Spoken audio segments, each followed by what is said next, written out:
Tout d'abord, merci beaucoup à vous trois pour ces présentations très, très intéressantes. Je peux poser deux questions. Do you prefer I speak English? I don't know. OK. La première question, c'est par rapport au vaccin, c'est pour Jacques, par rapport au vaccin pour l'héroïne.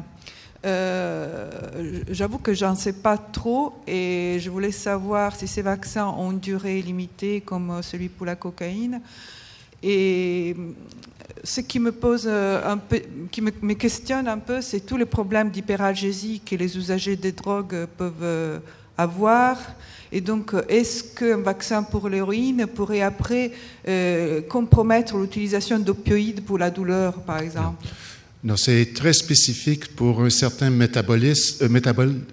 It's very specific for a certain metabolite, and it's the problem. All the research that has been done to date has been dealing with purely animal models. The problem they're having is that heroin metabolizes very, very quickly. They're able to target specific metabolites that will not interfere with pain medication. So, no, it's something that you don't want to actually give a vaccine for, and the person will never be able to use any more opiate-based pain medication. Yeah, no, okay. It doesn't prevent. Thank you. L'autre question, c'était pas une question, c'était un commentaire par rapport à la présentation de Laurence que je trouvais vraiment très très complète. Je voulais simplement rappeler que la collaboration RCC inclut plusieurs cohortes. Et je voulais confirmer que nous, dans la cohorte à copilote, nous n'avons pas jamais observé des différences de mortalité et progression clinique quand on compare les usagers des drogues et les non-usagers des drogues. Et je pense qu'il y a une raison, parce qu'en fait, la France et, je veux dire, la région de Vancouver n'ont pas eu beaucoup de problèmes d'accès aux soins pour les usagers des drogues. Parce qu'en fait, quand on voit des différences, en général, même si on a juste pour le CD4, mais ça ne suffira pas, en fait, la différence est due à un accès retardé aux soins aux antirétroviraux des usagers des drogues. Et en fait, je pense que quand on met toutes les cohortes ensemble, même il y a quand même quelque chose qui vient d'un délai d'accès. Et le dernier commentaire, c'était par rapport aux maladies cardiovasculaires, parce que c'est vrai qu'au début, il avait montré un impact de certaines molécules antirétrovirales sur le risque cardiovasculaire, mais maintenant, sur le long terme, quand on regarde, on voit bien que c'est plus important la part du VIH, de l'immunosuppression et de la charge virale détectable qui impacte plus que les médicaments eux-mêmes. Donc, on a plus d'intérêt à contrôler quand même le VIH pour éviter des risques cardiovasculaires. Ça, il y a un papier récent et les données sont confirmées. Ces résultats sont confirmés aussi dans la cohorte APROCO. Et si je ne me trompe pas, dans la cohorte RCC, ils n'avaient pas ajusté pour les CD4 ou la charge virale.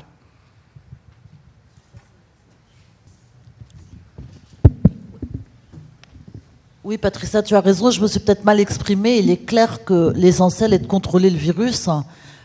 Néanmoins, chez certains patients qui ont des risques cardiovasculaires, il est vrai qu'on préfère utiliser des molécules qui sont réputées pour ne pas majorer le risque cardiovasculaire, autrement dit des molécules qui ne sont pas des inhibiteurs de protéase, et il nous arrive de donner plutôt des anti-intégrases ou des non-nucléosidiques pour éviter d'apporter possiblement un surrisque cardiovasculaire avec l'utilisation des inhibiteurs de protéase.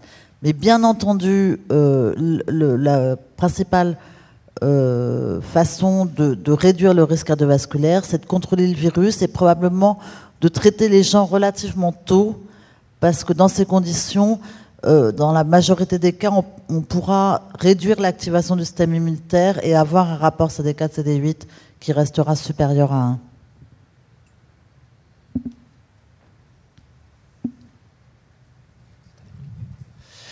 Oui, vous avez parlé donc des facteurs de risque, le tabac. Est-ce que au niveau cardiovasculaire, de même que la cocaïne, on connaît bien l'importance, est-ce que le cannabis a une grosse différence au niveau cardiovasculaire du tabac seul et au niveau immunitaire et du cancer du poumon aussi? Alors je sais pas, moi j'ai pas vu de données sur le cannabis. C'est vrai que par exemple dans la cohorte française, c'est une donnée qui n'est pas analysée, elle n'est pas récupérée dans les dossiers. Donc ponctuellement, les cliniciens mettront utilisation de cannabis, mais à ma connaissance, dans les données françaises, alors je sais pas, peut-être quelqu'un d'autre peut répondre, peut-être Patricia, sur les données dans les cohortes, mais moi j'ai pas de données sur cannabis et cause cardiovasculaire.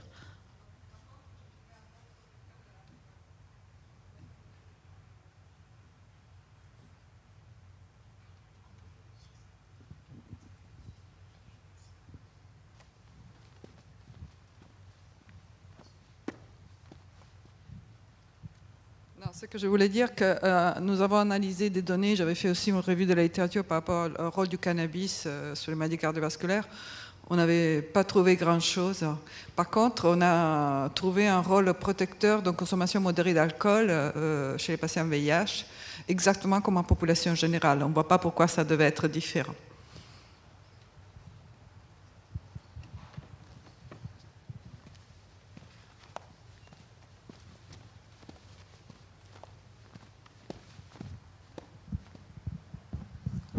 Frédéric Sorge. J'ai une question pour Monsieur Normand. Je peux la poser en français? Vous avez parlé des traitements pré-exposition en signifiant que ça avait un problème polémique vis-à-vis des contribuables américains qui hésitaient à financer ce genre de traitement pour des programmes à l'étranger, alors qu'aux États-Unis, il y a des patients VIH+, qui n'ont pas accès au traitement. Est-ce que ces problèmes polémiques, ça va jusqu'à arrêter le financement? Et est-ce que vous pouvez nous dire un peu plus sur ces traitements pré-exposition? Le Congrès des États-Unis n'a pas pris de l'argent pour différents programmes. Et puis, les programmes de PEPFAR ont un budget de 55 milliards. Et puis, l'appropriation du Congrès pour le Ryan White Act, pour les drogues, pour les Américains, pour les HIV. Et puis, un autre programme qui s'appelle ADAPT est une appropriation complètement différente de celle de PEPFAR. Donc, il y a différents comités au Congrès qui sont en charge de déterminer combien d'argent qu'ils vont attribuer à différents programmes américains. PEPFAR fait partie du département d'État, c'est le ministère des Affaires extérieures américain, qui est complètement indépendant et différent du ministère de la Santé, qui est le Health and Human Services Department. Donc, c'est une question de qui au Congrès est assis sur différents comités qui décident le montant d'argent. Et le montant d'argent qui est attribué pour les traitements américains, pour la population américaine, est insuffisante pour rencontrer la demande. Et c'est surtout ça varie d'État en État, parce que le gouvernement fédéral donne de l'argent, différents montants d'argent à différents États. La pire État pour les listes d'attente pour avoir accès aux antiretroviral therapies, c'est la Floride. Mais c'est pour cette raison, c'est que le gouvernement approprie de l'argent différemment dépendant du département ou du ministère. Mais le gros débat, c'est que les gens qui vont vouloir utiliser des fonds publics pour avoir accès à antiretroviral therapy comme mode de prévention pour prévenir l'acquisition de l'infection sont des gens qui vont avoir des besoins, qui ont des besoins financiers, qui n'ont pas les moyens de se permettre de payer les drogues. Il y a des gens qui l'utilisent, qui font PrEP présentement. Les MSM, Men Who Have Sex with Men, à San Francisco, qui sont très éduqués, qui sont médecins, ils le font parce qu'ils ont les moyens de payer pour l'antiretroviral therapy. Donc, le débat va devenir un débat au sujet de les pauvres. Est-ce que tu donnes de l'argent aux gens qui sont déjà malades, qui rencontrent les critères de traitement, ou tu donnes de l'argent aux gens qui sont pauvres pour prévenir qu'ils deviennent infectés? Parce que la majeure partie des gens qui ont des taux d'infection élevés aux États-Unis sont des gens qui sont des classes économiques assez basses et puis des minorités. Donc, ça va faire une controversie assez forte.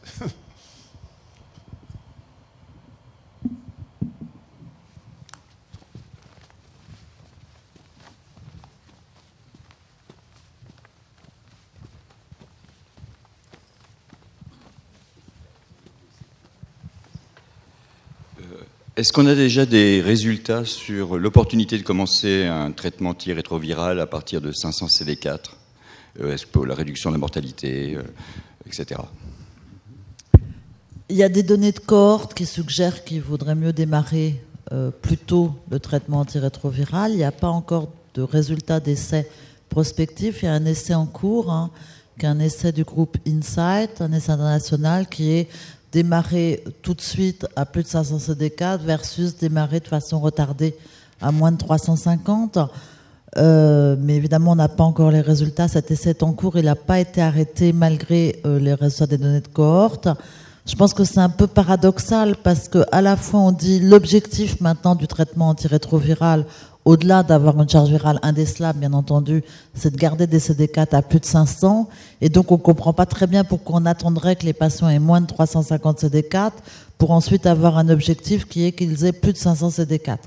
Donc, je pense qu'on va aller très vite vers au moins traiter des patients à moins de 500 CD4, ce qui commence déjà à être plus ou moins dans les recommandations françaises, du moins considérer le traitement des chiffres de CD4 inférieurs à 500, en particulier au cas de co-infection, au cas où on voudrait diminuer le risque de transmission, etc., etc.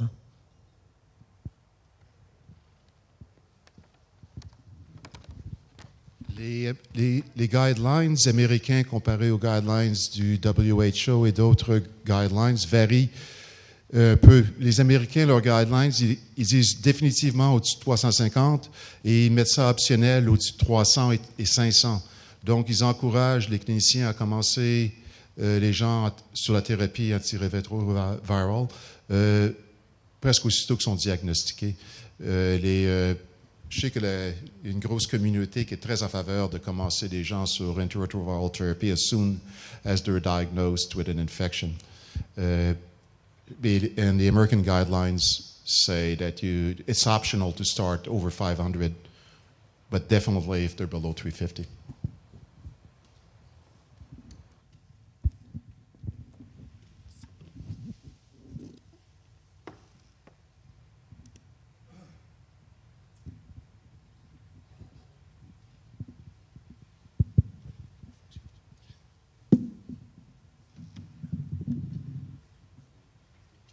Merci aux trois conférenciers là, pour la clarté et la précision des données apportées. Ces clarifications sont nécessaires, elles ne sont pas toujours très bien connues. Donc il apparaît clairement que pour le VIH, traiter l'addiction, en particulier l'addiction aux opiacés, des addictions l'usage de drogue par voie injectable, c'est tout à fait, il est bien établi que c'est un facteur important de prévention du VIH, mais autant dans l'exposé de Daniel Soulaïka que dans celui de Laurence Weiss, on voit que les problèmes de qualité de vie et de morbidité, voire de morbimortalité sont donc liés à des facteurs qui sont ou associés ou non associés directement au VIH. Mais je pense que le tabac, par exemple, tabac et alcool, présente une surmorbidité, une surmortalité. J'ai le souvenir que quand on a pu ouvrir à Bayonne un centre méthadone, ici au Pays Basque, où nous étions une des régions d'Europe les plus touchées par l'épidémie de VIH, puisqu'il y avait donc un fort usage de drogue par voie intraveineuse. Daniel Soulaïka, d'ailleurs, a été un acteur assez héroïque de cette lutte, puisque nous avons connu dans la région on peut dire des générations entières de jeunes qui ont disparu du VIH au moment, surtout dans les villages côtiers, les ports de pêcheurs, où pour des raisons diverses, économiques et autres, l'usage de drogue était tout à fait important. Donc le Pays Basque a été très touché, très traumatisé par l'épidémie de VIH. Donc maintenant, les trithérapies, ça a été un facteur extraordinaire de réduction de la mortalité. On s'est aperçu un peu enfin un peu tard, il y a 4-5 ans, qu'il est bien évident maintenant que le facteur majeur de prévention du VIH chez les usagers de drogue, c'est la baisse de la charge virale. Ce n'est pas pour autant qu'il ne faut pas faire de l'échange de seringues et du reste, mais que le facteur puissant de réduction, c'était cette diminution de charge virale. On s'est aperçu aussi que l'accès aux traitements antirétroviraux chez les usagers de drogue était possible, et possible dans de bonnes conditions de compliance s'il y avait des traitements de substitution associés. Donc on a pu voir comment les traitements de substitution faisaient diminuer la mortalité et l'incidence du VIH. Et on l'a compris un petit peu après. Comment c'était possible et quel était le lien de causalité qui n'était pas forcément évident au départ entre traitement de substitution et impact sur l'épidémie VIH, les de drogue. Et donc, enfin, on s'était aperçu lors d'une des premières visites de Chuck O'Brien au centre de méthadone qu'on avait pu monter à Bayonne, non sans difficulté, en 94, en 95 ou 96. À l'époque, les lois sur le tabac n'étaient pas les mêmes, et donc il était tout à fait habituel que et les patients et le personnel des centres fument dans le centre. Et on avait une salle d'attente où on ne voyait pas à 2 mètres tellement elle était enfumée. Et Chuck O'Brien nous avait dit c'est bien ce que vous faites, mais ils vont pas mourir de l'héroïne, mais ils vont mourir du tabac. Et donc on a mis en place, on a eu cette prise de conscience. Bon, c'était pas évident, mais et on a mis en place donc un programme de sevrage tabagique. J'ai été très critiqué d'avoir mis en place ce programme parce que ça apparaissait comme une concurrence déloyale au programme officiel qui existait, qui était déjà tout à fait saturé. Et on dit, vous, c'est les opiacés, d'autres, c'est le tabac. Il ne faut pas mélanger les choses. Et puis, heureusement, le plan d'addictologie est arrivé et nous a fait le devoir, l'obligation de ce qui ne l'était pas avant. Donc, je pense qu'il était tout à fait important de souligner aussi l'impact des coaddictions après que l'addiction aux opiacés ait été contrôlée ou maîtrisée, des coaddictions alcool-tabac qui grèvent de façon assez lourde l'espoir en matière de qualité, non seulement de longévité, mais aussi de qualité de vie, et beaucoup la mortalité même. Mais en tout cas, merci beaucoup à tous les trois. Jean-Pierre, aux États-Unis, la prévalence de fumeurs dans les gens qui sont HIV positifs est de 60 à 65%. C'est énorme. Et puis, NCI, le National Cancer Institute, a des programmes d'intervention pour essayer de target ces populations-là parce que c'est des taux incroyables de entre 60 et 65% des gens qui sont infectés fument aux États-Unis.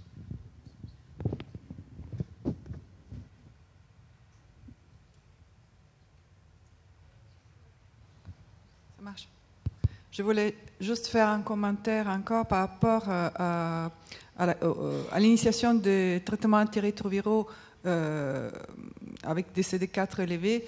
Je trouve que c'est une bonne chose. En même temps, il y a des questions de recherche qui se posent parce que nous ne savons pas si traiter des personnes qui sont bien, en fait, qui sont complètement asymptomatiques, va pas poser des problèmes majeurs de dégradation de la qualité de vie, de non-observance. Et donc, en fait, quand on parle on dit que les traitements seront plus efficaces chez ces personnes, il faut quand même qu'on arrive à étudier est-ce que ces personnes vont être aussi observantes que les gens qui démarrent à moins de 350 ou à moins de 200. Et il n'y en a pas beaucoup de cohortes qui recueillent ce type d'informations, et je pense que c'est assez important, surtout si on veut travailler, en fait, on veut donner de nouvelles recommandations sur la prise en charge précoce. Oui, bien sûr, tu as raison. On sait bien que l'observance est une variable dynamique, et donc c'est pas parce que quelqu'un va être observant au début du traitement qu'il va pouvoir le rester pendant plusieurs années. Et ce que tu soulignes, c'est notamment vrai en primo-infection. La vraie question, c'est qu'il reste quand même ouverte. Les cliniciens traitent de plus en plus souvent précocement en primo-infection, mais on part pour des années et des années de traitement. Les patients, ils sont abasourdis parce qu'ils viennent de découvrir leur infection VIH. Ils ont des charges virales très élevées, donc il faut qu'ils soient particulièrement observants pour avoir une efficacité du traitement, et ça pose un vrai problème. Et je pense qu'on ne peut pas dire comme ça, il faut traiter tout le monde tout de suite, parce qu'on s'engage. Peut-être qu'on va aller vers ça, probablement, mais ça va être quand même difficile de tenir sur le long cours si on n'a pas des traitements plus radicaux de l'infection VIH. Merci. Patricia, aux États-Unis, il y a 17% des gens qui sont infectés qui ont supprimé leur viral load. Il y a beaucoup de travail à faire pour s'assurer qu'on augmente cette proportion-là, parce que c'est dû à des facteurs comme ils arrêtent leur traitement ou ils n'adhèrent pas, mais c'est seulement 17% de leurs virally suppressed qui sont infectés aux États-Unis, qui sont sur des médicaments. Donc, c'est très petit, une proportion très petite.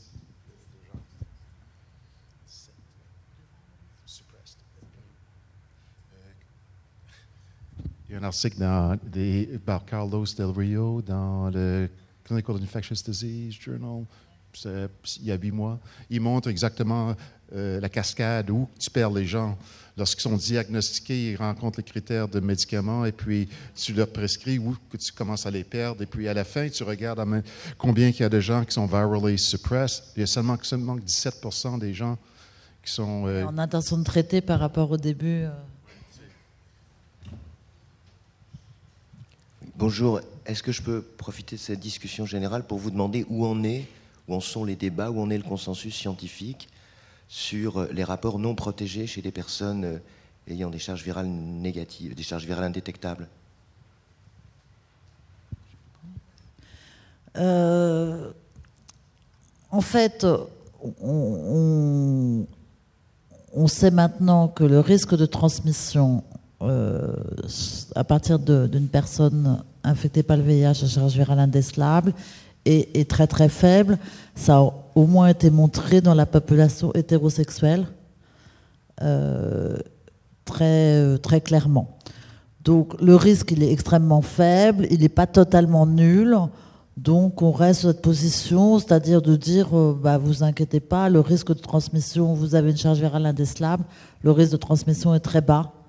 Voire négligeable, mais sans toutefois dire vous pouvez avoir des rapports sexuels non protégés avec votre partenaire. Alors ça dépend des médecins. Certains le disent, d'autres pas. Sachant néanmoins que dans les traitements post-exposition, si la personne source a une charge virale indécelable, on ne propose pas de traitement. Autrement dit, on est quand même convaincu que le risque de transmission il est extrêmement bas. Et c'est la même chose dans les désirs de grossesse. Dans des couples sérodifférents, on préconise maintenant des rapports sexuels non protégés et pas de méthode extrêmement compliquée pour avoir une grossesse. Si j'ai répondu... C'est comment les rapports protégés pour avoir une grossesse? Pardon?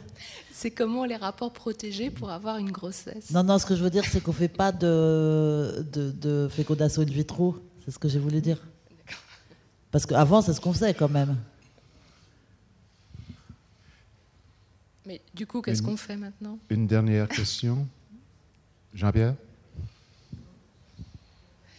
Oui. J'ai été étonnée de ne pas voir d'infection à HPV chez la femme. Il n'y a pas de surmortalité par cancer du col. Et la deuxième question, j'ai été étonnée par les taux de transmission hétérosexuelle chez les non-usagers de drogue au Pays Basque. Est-ce que ce sont des taux qu'on retrouve dans d'autres régions? Alors HPV, je ne l'ai pas noté. C'est vrai que j'ai parlé du cancer anal chez l'homme et pas du cancer du col chez la femme. Les données chez l'homme sont plus claires, notamment sur l'augmentation de l'incidence du cancer du canal anal sous traitement antirétroviral. Les données chez la femme sont moins claires, puisqu'il a été suggéré à un moment que le risque de développer un cancer du col diminuait sous traitement antirétroviral. Alors je ne sais pas si ces données sont confirmées ou pas. Pour l'instant, on reste un petit peu dans le doute par rapport au risque de cancer du col. Est-ce que ça a diminué ou pas sous traitement antirétroviral? C'est pour ça que j'en ai pas parlé.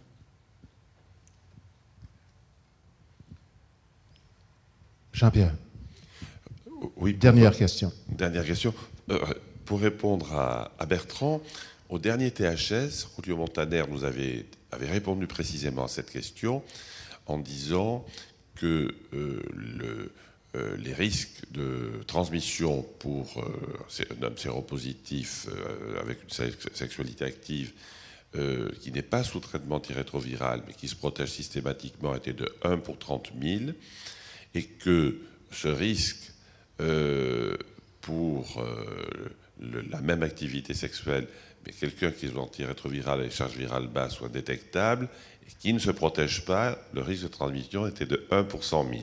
C'était les chiffres qu'il avait donnés. Ces chiffres d'ailleurs avaient été donnés par un Suisse, Hirschel, je crois, de Genève, qui s'était fait agonir d'injures quand il avait annoncé que la baisse de la charge virale était le facteur le plus puissant de prévention de la transmission. On a dit à l'époque que c'était un irresponsable et un fou.